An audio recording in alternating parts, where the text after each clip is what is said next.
और सबसे अहम बात ये कि हमें बीमारी से लड़ना है, बीमार से नहीं। और हम सबको एक प्लेटफॉर्म पर आकर इस कोरोना की जंग को लड़ना है और जीतना है और कामयाब होना है। जय हिंद।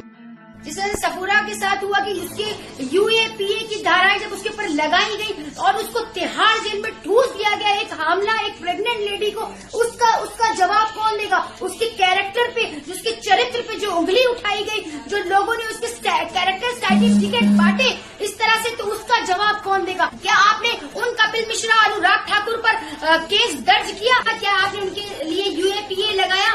क्या कोई उनके ऊपर धारा ऐसी लगी जिन्होंने दिल्ली में दंगे भड़काए थे, जिनकी वजह से इतना खून खराबा हुआ, आपस में लोग मर कट गए? क्या उनके खिलाफ आपने कोई मुकदमा दर्ज किया? कम से कम आप उनको गिरफ्तारी कर लेते, उनके लिए प्रोटेक्शन। और जो वो हामला लड़की, वो मजबूर लड़की जिसने की आंदोलन किया, अपने राइट्स के लिए जो खड़ी हुई, सफूरा, उसको आपने जेल में जाकर ठूस दिया, उस हामला औरत को। और वो मीरान हैदर के खिलाफ मुकदमा दर्ज किया, उन मासूम स्टूडेंट, उन भोले भाले स्टूडेंट्स को आपने उनके खिलाफ मुकदमे दर्ज किए। और जो वहशी दरिंदे सरेआम घूम रहे हैं, उन पर कोई मुकदमा नहीं, उन पर कोई कार्रवाई नहीं। इस तरह से देखने को मिला कि corona virus rapid testing kit में इतना बड़ा घोटाला हुआ। जब आपसे इसका जवाब मांगा गया तो आपने धर्म की राजनीति खेल दी और इस मुद्दे को ही घुमा दिया कि जिस तरह से लोगों में आपस में नफरत का जहर घुल गया।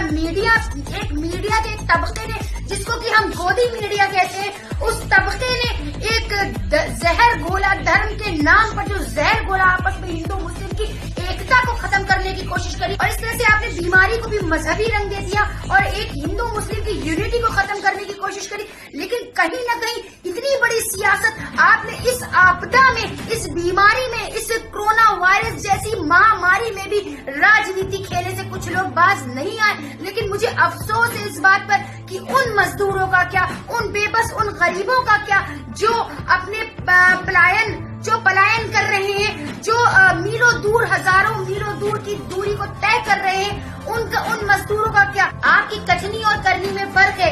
अगर आपने वाकई ग्राउंड लेवल पर काम किया होता तो ये बेबस की भारी तादाद में मजदूर और किसान पलायन करने पर मजबूर नहीं होते। इस तरह से आप कहते हैं जान है तो जहान है, तो उन मजदूरों का क्या जिन्होंने आत्महत्या कर ली भूख से, और वो सफर करके जो मीलों की दूरी तय की, उसकी वजह से उनकी मौतें होती हैं, तो इसका जिम्मेदार कौन है? सबसे बड़ी बात कि आपने जगह जगह मेडिकल कैंप क्यों नहीं सुविधा कराई उसकी, या जगह जगह पर खाने की कैंप क्यों नहीं लगवाए उन मजदूरों के लिए जो मीलों दूर से पलायन कर अपने शहर को, अपने गांव को जाता है। शराब की दुकानों को खोलकर, ठेकों की दुकानों को खोलकर, सोशल डिस्टेंसिंग की जो धज्जियां उड़ाई गई, जो 2 महीने का लॉकडाउन, जिस मेहनत से, जिस संघर्ष से हम लोगों ने जो जीता था, ये जो जहर आपने आम कर दिया है और लोगों को दिक्कतों का सामना करना पड़ रहा है और लोगों के घरों में जो दिक्कतें आ रही हैं, तो इसका जवाब कौन देगा?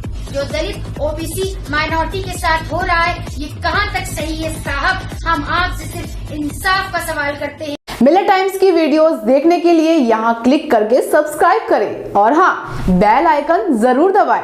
अगर फेसबुक पर देख रहे हैं तो पेज लाइक करें। ताज़ा तरीन खबरों और मज़ामीन के लिए विजिट करें हमारी वेबसाइट www.millettimes.com।